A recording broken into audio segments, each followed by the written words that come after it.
Anime की शुरुआत होती है स्पीका नाम की लड़की से, जो एक चट्टान के किनारे से अपनी पहली उड़ान भरने की तैयारी कर रही होती है। नीचे खड़ी उसकी दोस्त अरिया उसे चेतावनी देती है कि अगर उसका उड़ान प्रैक्टिस फेल हो गया तो उसका शरीर खिलौने की तरह टूट जाएगा। उसकी इस बात को नजरअंदाज करते हुए स्पीका पूरी एक्साइटमेंट के साथ एक उड़ने वाला स्पेल बोलती है और चट्टान के किनारे की ओर दौड़ पड़ती है। जब वो आखिरकार छलांग लगाती है तो ऐसा लगता है कि स्पीका सच में सक्सेस होने वाली है, लेकिन तभी हकीकत उसे जोरदार झटके की तरह लगती है। उसका स्पेल फेल हो जाता है और वो सीधे जमीन पर गिर जाती है। हालांकि किस्मत से वो बच जाती है, लेकिन उसे काफी चोटें आती हैं। स्पीका की हालत देखकर अरिया उसे चिढ़ाने का मौका नहीं छोड़ती, लेकिन स्पीका उसके मजाक को दिल पर नहीं लेती। इसके बजाय वो चमकती आंखों के साथ अपने सपनों के बारे में बात करती है। उसका सपना है डायना एकेडमी में पढ़ना, जहाँ लेजेंडरी जादूगर क्लाउड सीरियस पढ़ाते हैं। क्लाउड दुनिया के 10 फर्स्ट क्लास जादूगरों में से एक है और कहा जाता है कि उनकी मैजिक में सितारों को हिलाने की ताकत है। इसलिए स्पीका उस पावरफुल जादूगर को आइडल मानती है और उसी से इंस्पिरेशन लेकर ट्रेनिंग करती है। लेकिन अरिया उसे सच्चाई याद दिलाती है कि वो अभी तक एक भी स्पेल ठीक से इस्तेमाल नहीं कर सकती। वो यह भी बताती है कि क्लाउड की रेप्यूटेशन हाल ही में गिर गई है। कुछ टाइम पहले एक खतरनाक कल्टिस्ट ग्रुप ने डायना एकेडमी पर हमला किया था और उस टाइम क्लाउड वहाँ से भाग गए थे, जिससे उन्हें कायर समझा जाने लगा। ये सुनकर स्पीका कुछ देर के लिए चुप हो जाती है, लेकिन फिर भी अपने आइडल का बचाव करती है। अरिया को एहसास होता है कि उसने हद पार कर दी, तो वो उसे गले लगाकर माफी मांगती है, लेकिन स्पीका अब भी नाराज रहती है। तो अरिया उसे याद दिलाती है कि अगर वो ऐसे ही रही तो एकेडमी का एंट्रेंस एग्जाम पास नहीं कर पाएगी। वो उसे सलाह देती है कि वो एक मैजिक ट्यूटर रख ले,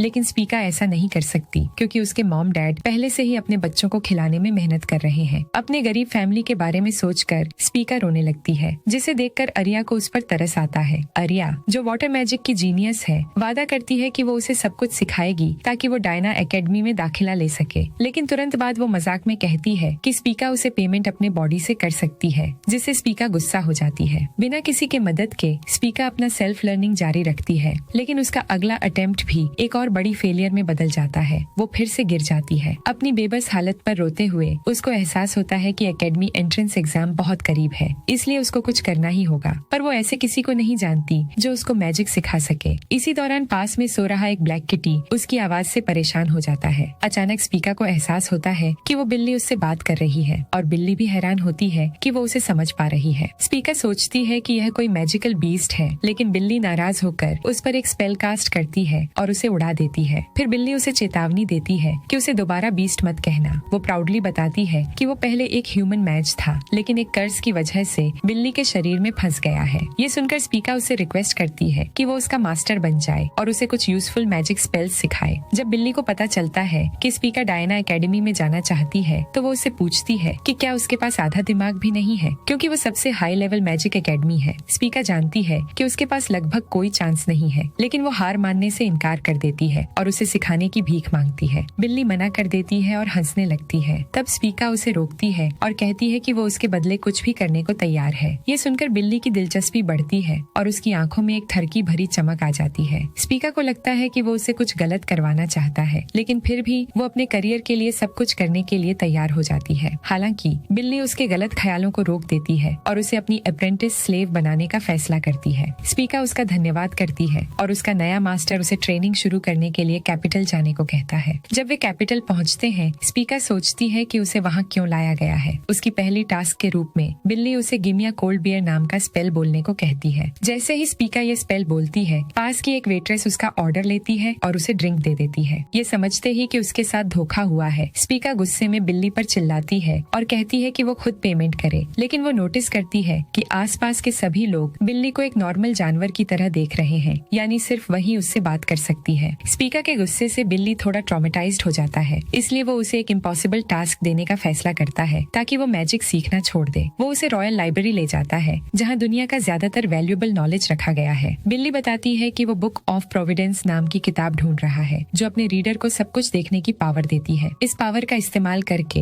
वो अपनी कर्ज को खत्म करना चाहता है, इसलिए वो स्पीका को ऑर्डर देता है कि वो 1 महीने के अंदर उस किताब को ढूंढे। स्पीका सोचती है कि क्या वो इतनी बड़ी लाइब्रेरी में एक किताब ढूंढ भी पाएगी। बिल्ली कहती है कि वो खुद इसे ढूंढना चाहता है, लेकिन वो दिखाती है कि अगर कोई एनिमल किसी वैल्यूएबल चीज को छूता है तो अलार्म बज जाता है और गार्ड्स उसका पीछा करते हैं। वो भागते हुए कहता है कि अब सब कुछ उस पर है। स्पीका शिकायत करती है कि इतने कम टाइम में इतनी बड़ी लाइब्रेरी सर्च करना नामुमकिन है, लेकिन बिल्ली कहती है कि अगर वो नहीं कर सकती नहीं तो मैजिक छोड़ दे। बिना किसी और ऑप्शन के स्पीका लाइब्रेरी की बड़ी कलेक्शन को ध्यान से खंगालना शुरू करती है। लेकिन जब वो ट्रांसफॉर्मेशन मैजिक की एक किताब पढ़ रही होती है तो वो खुद एक बिल्ली में बदल जाती है। उसका मास्टर समझाता है कि किसी भी स्पेल बुक को जोर से पढ़ने पर वो तुरंत एक्टिवेट हो सकती है, इसलिए उसे सावधान रहना चाहिए। कई ट्रॉमेटाइजिंग स्पेल्स के बाद स्पीका पूरी तरह थक जाती है और दिन के बाकी टाइम के लिए उसकी मोटिवेशन खत्म हो जाती है। बिल्ली सोचता है कि वो 3 दिन में हार मान लेगी, लेकिन दिन बीतने के साथ साथ स्पीका हर ऑब्स्टिकल के बावजूद अपनी खोज जारी रखती है। 29 दिन बाद वो उसे एक एंशिएंट लैंग्वेज की किताब पढ़ते हुए पाता है। बिल्ली हैरान होकर पूछता है कि वो एक बेकार किताब क्यों पढ़ रही है, लेकिन स्पीका समझाती है कि वो एंशिएंट लैंग्वेजेस को समझने की कोशिश कर रही है, क्योंकि बुक ऑफ प्रोविडेंस शायद उन्हीं में से एक में लिखी गई होगी। ये सुनकर बिल्ली उसकी समझदारी से इम्प्रेस होती है, लेकिन उसे याद दिलाती है कि आखिरी दिन खत्म हो चुका है, इसलिए वो अपनी मिशन में फेल हो चुकी है। बिना एक सेकंड गंवाए बिल्ली लाइब्रेरी से बाहर जाने लगती है। स्पीका फिर भी उसे विनती करती है कि वो उसे सिखाए, तो वो पूछता है कि वो डायना एकेडमी में जाने के लिए इतनी ऑब्सेस्ड क्यों है। थोड़ी घबराई हुई वो बताती है कि वो अपने प्यारे मास्टर क्लाउड को देखने के लिए एकेडमी में जाना चाहती है। वो स्पीका को याद दिलाता है कि क्लाउड सिर्फ एक फ्रॉड है, लेकिन वो इसे एक झूठी अफवाह मानकर डिसमिस कर देती है। वो बताती है कि उसने क्लाउड की ताकत अपनी आंखों से देखी है, क्योंकि वो कल्ट के अटैक के दौरान वहाँ मौजूद थी। उस टाइम हालात बेहद खराब थे, क्योंकि कल्ट ने शहर का ज्यादातर हिस्सा तबाह कर दिया था। एक एक करके वहाँ के आसपास के लोग भी कल्ट के हाथों मारे गए। एक टाइम ऐसा आया जब उसने सारी उम्मीद खो दी और मरने के लिए तैयार हो गई, लेकिन तभी लेजेंडरी क्लाउड अचानक अपीयर हुआ और उस बीस्ट को हरा दिया जो उस पर हमला करने वाली थी। उस खतरनाक बीस्ट को हराने के बाद क्लाउड ने उसको राहत दी और ब्रूटल हमलों के दौरान मजबूत बने रहने के लिए उसकी तारीफ की। उसी पल वो उसे गहराई से प्यार करने लगी और उसने फैसला कर लिया कि वो किसी भी कीमत पर डायना एकेडमी ज्वाइन करेगी। क्लाउड के बारे में एक्साइटमेंट से बात करते हुए स्पीका कहती है कि वो भी उसके जैसी मैच बनेगी, जो दूसरों को बचाने के लिए अपनी जान जोखिम में डाल सके। ये सुनकर बिल्ली हैरान हो जाती है। फिर अचानक वो स्पीका का मजाक उड़ाती है कि वो अजनबियों को सेफ रखना चाहती है, जबकि उसे इससे कुछ भी हासिल नहीं होगा। स्पीका चुप हो जाती है और मन ही मन चाहती है कि वो हमेशा के लिए अपने एनिमल फॉर्म में ही रहे। इसी बीच जब वो फिर से बाहर जाने लगता है, स्पीका एक बड़े से बुक के कवर पर छिपा हुआ टेक्स्ट नोटिस करती है। दिलचस्पी से बिल्ली भी उसके साथ उस कवर को देखने लगती है, क्योंकि स्पीका एंशिएंट लैंग्वेज पढ़ सकती है। वो उस पर लिखा टेक्स्ट पढ़ती है, जो असल में एक सीक्रेट कोड होता है। जैसे ही वो उस हिडन कोड को बोलती है, बुक के चारों ओर लगा सील टूट जाता है और अंदर एक बड़ी किताब दिखाई देती है। जब वो किताब खुलती है तो उसमें एक हिडन पैसेज दिखाई देता है और बिल्ली स्पीका को इस पैसेज को खोजने के लिए बधाई देती है। उसे लगता है कि यह अजीब पोर्टल शायद बुक ऑफ प्रोविडेंस को छुपा रहा है, इसलिए वो स्पीका के साथ अंदर चला जाता है। उस पैसेज को पार करने के बाद स्पीका बाहर फैले हुए विशाल रात के आसमान को देखकर हैरान रह जाती है। वहाँ बिल्ली बताती है कि यह एक एक्स्ट्रा डिमेंशनल स्पेस है, जहाँ लाइब्रेरी के मालिक अपने सबसे सीक्रेट बुक्स को छुपा कर रखते हैं। स्पीका सोचती है कि क्या बुक ऑफ प्रोविडेंस भी यही होगी। तभी अचानक पास की एक पत्थर की पटिया से एक आवाज गूंजती है। वो आवाज खुद को बुक ऑफ प्रोविडेंस बताती है और स्पीका को यकीन दिलाती है कि वही असली है। स्पीका हैरान होती है कि किताब उसका नाम कैसे जानती है, लेकिन वो बताती है कि वो सच में सब कुछ देख सकती है। फिर स्पीका उसे पूछती है कि क्या उसे इस किटी की कर्ज को तोड़ने का तरीका पता है। बुक ऑफ प्रोविडेंस कहती है कि उसे तरीका पता है और बताती है कि उस बिल्ली की आत्मा को फॉरबिडन मैजिक का इस्तेमाल करके दूसरे शरीर में ट्रांसफर किया गया था। लेकिन वो यह भी बताती है कि स्पीका अपनी रिबर्थ मैजिक का इस्तेमाल करके उस कर्ज को खत्म कर सकती है। यह जानकर कि उसके पास खुद की एक पावरफुल एबिलिटी है, स्पीका लगभग अपना नाम तक भूल जाती है। फिर वो सोचती है कि क्या वो सच में रिबर्थ स्पेल इस्तेमाल कर सकती है। तब किताब उसे याद दिलाती है कि वो कितनी आसानी से अपनी इंजरीज हील कर लेती है। तभी उसे अपने सारे फेल्ड अटेम्प्ट्स याद आते हैं जब वो उड़ने की कोशिश कर रही थी और उसे एहसास होता है कि 100 मीटर की ऊंचाई से गिरकर सिर्फ नाक से खून निकलना नॉर्मल नहीं है। जैसे ही स्पीका को पता चलता है कि वो भी मैजिक कर सकती है, उसके अंदर कॉन्फिडेंस बढ़ने लगता है और उसके फ्यूचर के लिए उम्मीद वापस आ जाती है। वहीं दूसरी तरफ ब्लैक कैट भी इस बात से एक्साइटेड हो जाता है कि वो आखिरकार फिर से ह्यूमन बन सकता है। स्पीका किताब से पूछती है कि वो बिल्ली को उसकी कर्ज से कैसे आजाद कर सकती है, तो किताब कहती है कि उसे अपनी मैजिक को उसके शरीर में एक किस के जरिए इंजेक्ट करना होगा। ये सुनकर लड़की पूरी तरह नर्वस हो जाती है और एक कैट को अपना पहला किस देने से मना कर देती है, जिसके अंदर एक इंसानी आत्मा है। ये देखकर बिल्ली गुस्सा हो जाती है, क्योंकि वो सिर्फ आजाद होना चाहती है और वो उसे चिल्लाकर कहता है कि वो बस अपना दिमाग बंद करे और काम खत्म करे। लेकिन स्पीका तो बहुत नर्वस होती है, क्योंकि वो उसको लिप किस करना नहीं चाहती, जो उसका लवर ही नहीं है। लेकिन तभी किताब दोनों की गलत फहमियों को रोक देती है और बताती है कि कर्ज लिप्स पर किस करने से नहीं टूटती। इसके बजाय वो कहती है कि उसे बिल्ली के प्राइवेट पार्ट पर किस करने करनी होगी। ये सुनते ही स्पीका पूरी तरह पैनिक में आ जाती है, क्योंकि कर्ज तोड़ने का ये तरीका किसी खराब रोमांटिक कॉमेडी जैसा लगता है। बिल्ली भी इससे सहमत होती है और पूछती है कि किस इतनी अजीब जगह पर क्यों करना पड़ेगा। बुक समझाती है कि बिल्ली के पीछे किस करने से स्पीका की मैजिक उसके शरीर में तेजी से फैल सकती है। स्पीका सोचती है कि क्या सच में कर्ज तोड़ने का कोई और तरीका नहीं है, लेकिन वो बुक से पूछ पाती उससे पहले ही देखती है कि एक लाइब्रेरी गार्ड उनकी तरफ आ रहा होता है, जो अचानक उनके सामने गिर जाता है। बेहोश होने से पहले वो स्पीका को चेतावनी देता है कि लाइब्रेरी पर कल्टिस्ट्स ने हमला कर दिया है। गार्ड के पीछे से एक खतरनाक 2 सिर वाला ऑथरस अपीयर होता है और जोर से दहाड़ता है। बिल्ली बताती है कि कल्टिस्ट को उनके पिछले इंसिडेंट के बाद आर्मी ने हरा दिया था, इसलिए यह हमला शायद किसी बचे हुए ग्रुप ने किया है जो छिपा हुआ था। स्पीका उस बीस्ट से भागने लगती है और सोचती है कि अब क्या करना चाहिए। बिल्ली उसे कहती है कि बस भागते रहो, क्योंकि उन्हें कैपिटल से रेनफोर्समेंट आने का इंतजार करना होगा। थोड़ी देर बाद छिपने की जगह मिलने पर बिल्ली स्पीका से कहती है कि वो चारा बने, जबकि वो खुद लाइब्रेरी से भाग जाएगा। स्पीका फिर से बेवकूफ नहीं बनती और कहती है कि वो किसी लड़की को चारा बनने के लिए कैसे छोड़ सकता है। तब वो कहता है कि अगर वो जिंदा रहना चाहती है तो उसे उसकी कर्ज तोड़नी होगी, ताकि वो अपनी मैजिकल पावर्स वापस पा सके।